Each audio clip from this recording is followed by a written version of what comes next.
I was born in Benin, and we knew this legend as Lady Koi Koi. And for me I've always asked that question, how did she become Lady Koi Koi? Or Madam Koi Koi, or Miss Koi Koi, like some other people call it. Because it's weird that even in Ghana, Cameroon, Uganda, Kenya, we have people saying, oh, they have the same legend. And they call it some Madam Mokwe and all of that. But I asked questions before I went into the production of this film, while in the development stage, like, what is actually her story? And we didn't have one unified story. Everyone had their own version. Some people would say she had an accident while she was fired from school. Some said they raped her, students raped her. I mean, there were so many stories, but it all didn't add up as to why she's now haunting various hostels. So I had to sit back with my team and say, okay, you know what? If we're going to create a story, there must be a reason for why she's now haunting hostels after she was killed. So hence the reason we created an origin story to tell the foundational story of how she became Madam Koi Koi and why she haunts different dormitories. Well, I was a boarding school student, yeah. So obviously we heard stories of Madam Koi Koi. And one thing I knew before now was her one shoe and the sound she kept on making with the one shoe. So what I learned in the story about Madam Koi Koi for the very first time, I don't want to give that away. Why don't you watch the film to find out? I don't know if I learned it. I don't know, because she was in quite a funny situation.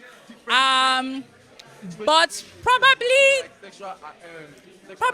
being fearless, like in spite of things bigger than you going on. Because I mean, what was going on with her, even a grown-ass person, am I supposed to say ass? I'm sorry, but even a grown person, right? Having all those happening to them, it will completely freak them out. And then having a teenager, a young girl in secondary school going through all of that, yeah, it's quite a big deal. So yeah, being fearless, like just trying to break things up and yeah, that I think maybe that, yeah. My advice will mostly be for Amanda. I'll just tell her, don't go to the school.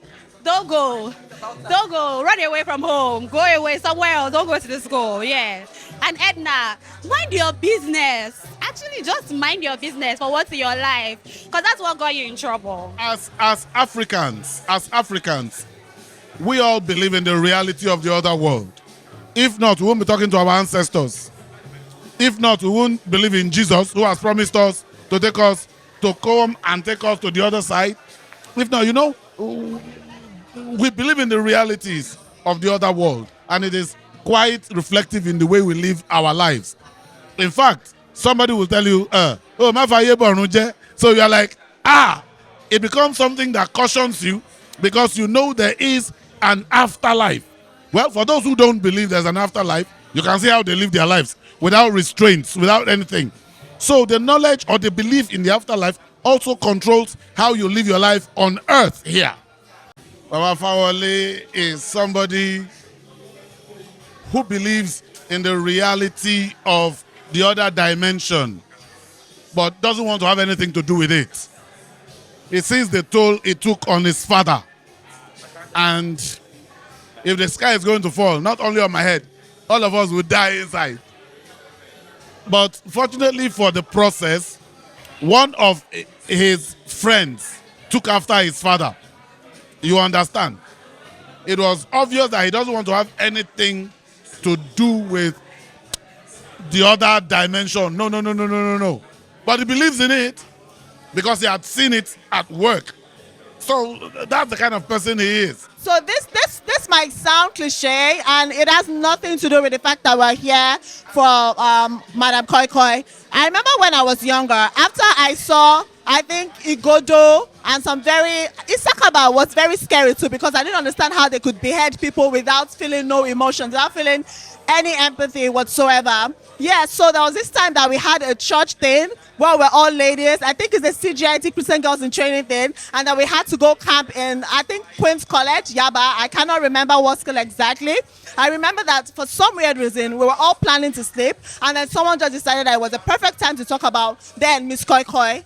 what is Miss Koi Koi? And for some weird reason, I promise you, I heard the sound of her shoes. I am not kidding you till today. He still haunts me because anytime that I talk about Madam Koi Koi and the conversation starts to, they start to talk about how she's real or not real, I just keep quiet because I cannot shout, yeah? So Madam Koi Koi still scares me. We heard the sound, we heard the shoes. It was windy, it started raining all of a sudden. So I don't know if she's real, but that still haunts me today, yeah? You know, something about rumors or tales that we've heard from generations and generations is that as they keep going from one generation to another, it's either one part of the story is missing or one new thing is added. But at the end of the day, it still revolves around one thing. So for Madam Koi Koi, I've heard of her so many times. And sometimes some people say, oh, she walks in red heels. Some say, oh, they saw her, she was only walking with one heel, this and that. But the point still remains, she's scary as hell. And yeah, everybody's pretty scared of Madam Koi Koi. I didn't go to boarding school, so glory to God, I'm saved from that. But I play the character Lashe.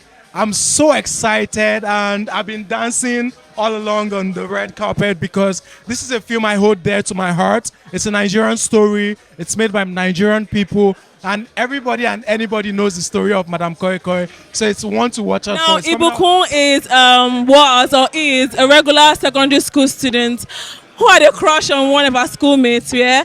And something really terrible happened to her. And that in turn made something really dark and terrible come into the land that was once forgotten. So that's basically what Ibukun is about. To be very honest, the first time I heard about Lady Koi Koi was my aunt. I never heard it from any school. I didn't go to a boarding school. I mean, I did go to a boarding school, but I was a day student and I didn't really get the gist. My aunt was the one that told me that, oh, Lady Koi Koi is real. She used to hear her footsteps and I was like, nah, that's not possible. Maybe she's making it up because she made up a lot of stories for us as kids and those were one of them. Until other people started talking about this Lady Koi Koi. Oh, she's actually real? I mean, okay. But yeah, Just come out, all right? Let's just talk about this. I'm very sorry. Ibukun. Ibukun, is that you?